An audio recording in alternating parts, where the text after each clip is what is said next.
ಆಮೇಲೆ ಯಾರು ಇಂಗ್ಲೀಷ್ನಲ್ಲಿ ಕೇಳೋದು?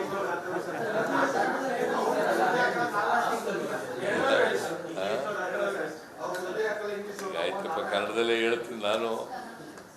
I love Kannada always.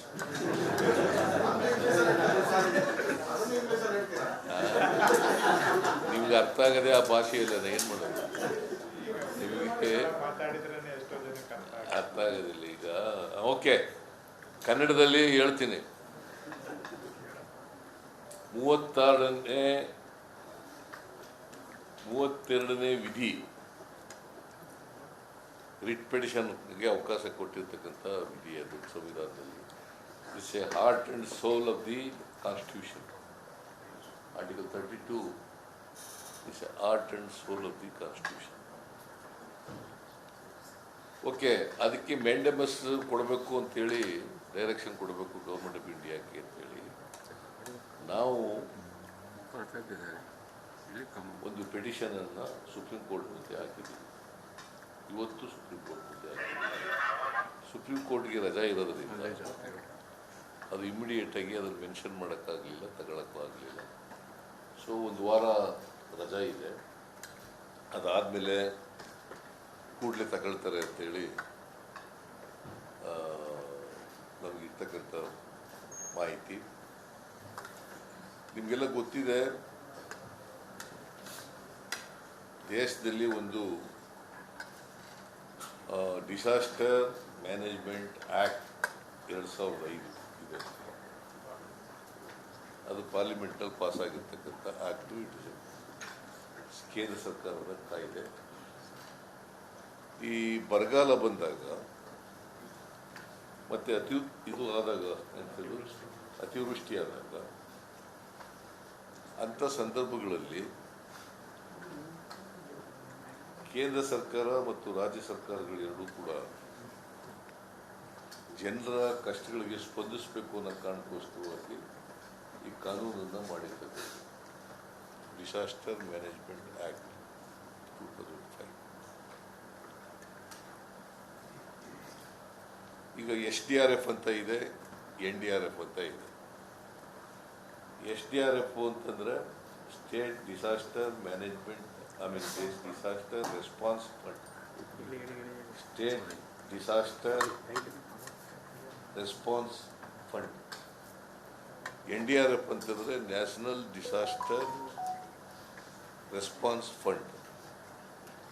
ಈ ಸ್ಟೇಟು SDRFನಲ್ಲಿ ಅದು ಪ್ರತಿ ವರ್ಷ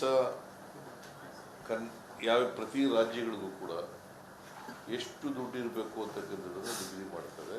ಅದು ನಿಗದಿ ಆಗೋದು ಯಾವುದು ಇದ್ರ ಮೇಲೆ ಅಂತಂದರೆ ಫೈನಾನ್ಸ್ ಕಮಿಷನ್ ರಿಪೋರ್ಟ್ ಮೇಲೆ. ಈಗ 15 ಫೈನಾನ್ಸ್ ಕಮಿಷನ್ನು ರಿಪೋರ್ಟ್ ಕೊಟ್ಟಿದೆ. ಅದರ ಮೇಲೆ ಒಟ್ಟು SDRF ಪ್ರತಿ ವರ್ಷ ಎಷ್ಟೆಷ್ಟು ರಾಜ್ಯಗಳಿಗೆ ಹೋಗಬೇಕು ಅಂತ ಮಾಡ್ತದೆ. ಅದರಲ್ಲಿ ಕೇಂದ್ರ ಸರ್ಕಾರ 75% ಕೊಡ್ತದೆ, 25% ರಾಜ್ಯ ಸರ್ಕಾರ ಕೊಡ್ತದೆ SDRF ಫಂಡಿಗೆ ಮಾತ್ರ. NDRF ಫಂಡ್ ಅಂತಂದ್ರೆ ಅದನ್ನು ಕೂಡ ಶಿಫಾರಸು ಮಾಡ್ತದೆ. It is constituted under disaster management act 2005 ಅದರಲ್ಲಿ ಮಾಡಿರ್ತಕ್ಕಂಥದ್ದು. ಅದನ್ನು ಕೂಡ 15 ಫೈನಾನ್ಸ್ ಕಮಿಷನ್ನು ಏನು ಶಿಫಾರಸು ಮಾಡಿದೆ ಅದರ ಪ್ರಕಾರ ಕೊಡಬೇಕು. ಸೊ ಕೇಂದ್ರ ಸರ್ಕಾರ, ರಾಜ್ಯ ಸರ್ಕಾರಗಳ ಕರ್ತವ್ಯ ಮತ್ತು ಜವಾಬ್ದಾರಿ ಬರಗಾಲ ಬಂದಾಗ ಮತ್ತು ಅತಿವೃಷ್ಟಿಯಾದಾಗ, ಪ್ರವಾಹ ಬಂದಾಗ, ಅವುಗಳ ಬಂದಾಗ ಸಂದರ್ಭದಲ್ಲಿ ರೈತರ ಕಷ್ಟಗಳಿಗೆ ಸ್ಪಂದಿಸಬೇಕು ಅಂತಕ್ಕಂಥದ್ದು ಈ ಉದ್ದೇಶ ಇದು disaster management act. So there is a responsibility on both the state government and central government. ನಾವು ಒಕ್ಕೂಟದ ವ್ಯವಸ್ಥೆನಲ್ಲಿದ್ದೀವಿ.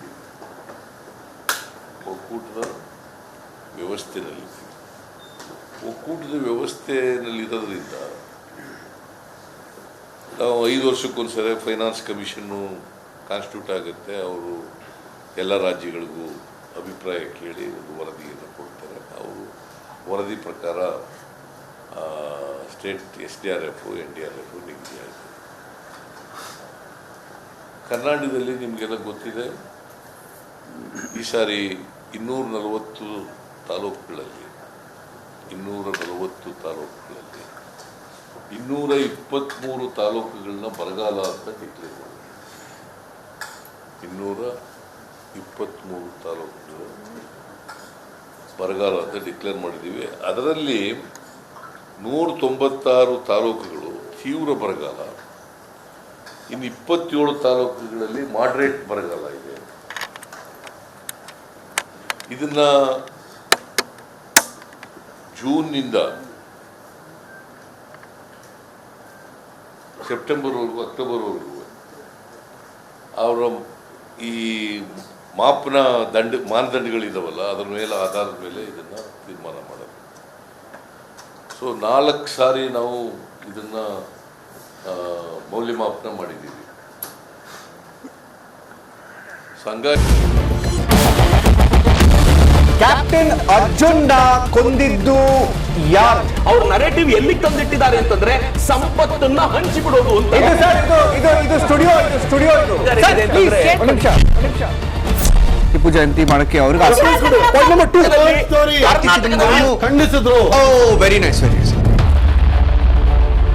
ಯಾರು ತಪ್ಪು ಮಾಡಿರೋದಿಲ್ಲಿ? ಓಲೈಕೆ ಹೇಳಿಕೆ ಇದು ಅಂತ ಹೇಳಿ ಯಾಕೆ ಪರಿಗಣಿಸಬಾರದು? I.N.I. ಇದು ವೇದಿಕೆ, ಇದು ಫೋಟೋ ಎಲ್ಲರದು ಒಂದು ಟೈಮ್. ನಿಮ್ಮ ಸಮಯ ಮುಗಿದಿದೆ. ಅವ್ರು ಹೇಳಕ್ಕಿಂತ ಮುಂಚೆನೆ ಹೇಗೆ ಪ್ರತಾಪ್ ಸಿಂಹ ಪಾಸ್ ಕೊಟ್ಟಿದಂತ ಆಗ್ಲಿ ಡಿಕ್ಲೇರ್ ಆಗೋಗಿತ್ತು ಅಂತ ನನಗೊಂದು ಡೌಟ್ ಬಂತು. ಸಾಕು ನಿಲ್ಸಿ. ಕೆಟ್ಟ ಪದ ಬಳಕೆ ಕಾಂಬಿನೇಷನ್ ಇಟ್ಟಿಲ್ಲ ನಾವಿಲ್ಲಿ.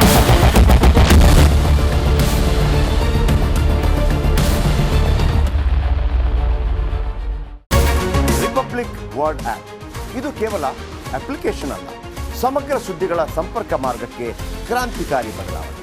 ರಿಪಬ್ಲಿಕ್ ವರ್ಡ್ ಆಪ್ ಕೇವಲ ಸುದ್ದಿ ಅಪ್ಲಿಕೇಶನ್ ಪರಿಚಯಿಸ್ತಾ ಇಲ್ಲ, ಬದಲಾಗಿ ಡಿಜಿಟಲ್ ಸುದ್ದಿ ಬಳಕೆಯ ಹೊಸ ಯುಗಕ್ಕೆ ನಾಂದಿ ಹಾಡ್ತಾ ಇದೆ. ಇದೊಂದು ಬ್ರೇಕಿಂಗ್ ನ್ಯೂಸ್, ಪ್ರಭಾವಶಾಲಿ ಕಾರ್ಯಕ್ರಮಗಳಿಗೆ ಗಟ್ಟಿಯಾದ ನ್ಯೂಸ್. ಇಲ್ಲಿ ಕೇವಲ ತಾಜಾ ಸುದ್ದಿ, ಅದರ ನೇರ ಪ್ರಸಾರ ಮತ್ತು ಚರ್ಚೆಗಳಿಗೆ ಮಾತ್ರ ಅವಕಾಶ. ರಿಪಬ್ಲಿಕ್ ವರ್ಲ್ಡ್ ಆಪ್ ಡೌನ್ಲೋಡ್ ಮಾಡಿಕೊಳ್ಳಿ. ಗೂಗಲ್ ಪ್ಲೇಸ್ಟೋರ್ ಮತ್ತು ಆಪಲ್ ಆಪ್ ಸ್ಟೋರ್ನಲ್ಲಿ ಲಭ್ಯವಿದೆ. ನಮಸ್ಕಾರ, ಕರ್ನಾಟಕ ಪ್ರೈಮ್ ಟೈಮ್ಗೆ ಸ್ವಾಗತ. ನಾನು ಜಯಪ್ರಕಾಶ್ ಶೆಟ್ಟಿ. ಇಡೀ ಕರ್ನಾಡು ಇವತ್ತು ರೆಬೆಲ್ ಆಗಿ ನಿಂತಿದೆ. ಈ ಹಗರಣಗಳನ್ನು ಸದನದಲ್ಲಿ ಪ್ರಸ್ತಾಪ ಮಾಡಲು ಕೂಡ ಕಾಂಗ್ರೆಸ್ ಹಿಂದೇಟು ಹಾಕಿದ್ದೇಕೆ? ನಿಮ್ಗೆ ಸಂಬಳ ಅದಕ್ಕೆ, ನಿಮಗೆ ವಾಹನ ಅದಕ್ಕೆ, ನಿಮಗೆ ವೆಪನ್ ಅದಕ್ಕೆ, ನೀವು ಅದನ್ನು ಸೆರೆ ಹಿಡಬೇಕಾಗಿತ್ತು. ನೀವು ವಿದ್ಯುತ್ ಬರ ಇದೆ ಅಂತ ಹೇಳ್ತಾ ಇದ್ದೀರಿ, ಎಲ್ಲಿ ಬರ ಇದೆ ನೀವು ಹೇಳಬೇಕು. ಪಾಕಿಸ್ತಾನ್ ಆಕ್ಯುಪೈಡ್ ಕಾಶ್ಮೀರ್ ಅದು ಎಂದೆಂದಿಗೂ ನಮ್ಮದು. 40 ಮೆಷಿನ್ಗಳು ತಂದಿತ್ತು ನೋಟ್ ಎಣಿಸುವುದಕ್ಕೆ, ಅದೇ ಹಾಳಾಯಿತು. ಮಥುರಾದ ಗಲಾಟೆ ಇದೆಯಲ್ಲ, ಅದು ಸ್ಥಳೀಯವಾಗಿ ಕೂತು ಪರಿಹರಿಸಬಹುದಾದಂಥ ಕಾನೂನಿದೆ. ಗ್ಯಾರಂಟಿ ಯೋಜನೆಯಿಂದ ನಷ್ಟ ಆಗಿದೆ, ಲಾಭ ಆಗಿದೆ, ದಯವಿಟ್ಟು ಹೇಳಿ. Dawood Ibrahim most wanted criminal ಯಾವಾಗಾದ ಅಂದರೆ ಇಲ್ಲಿ ತನಕ ಭಾರತ ದೇಶದಲ್ಲಿ ಓರ್ವ ದಲಿತ ಪ್ರಧಾನಿಯಾದಂಥ ಇತಿಹಾಸವೇ ಇಲ್ಲ.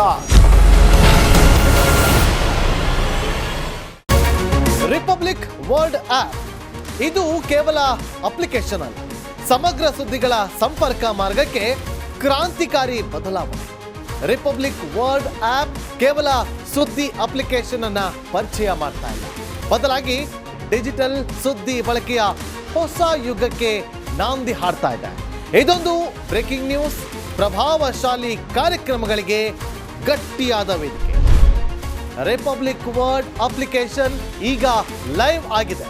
ಗೂಗಲ್ ಪ್ಲೇಸ್ಟೋರ್ ಮತ್ತು ಆಪಲ್ ಆಪ್ ಸ್ಟೋರ್ ಎರಡರಲ್ಲೂ ಲಭ್ಯವಿದೆ. ಈಗಲೇ ಡೌನ್ಲೋಡ್ ಮಾಡಿ.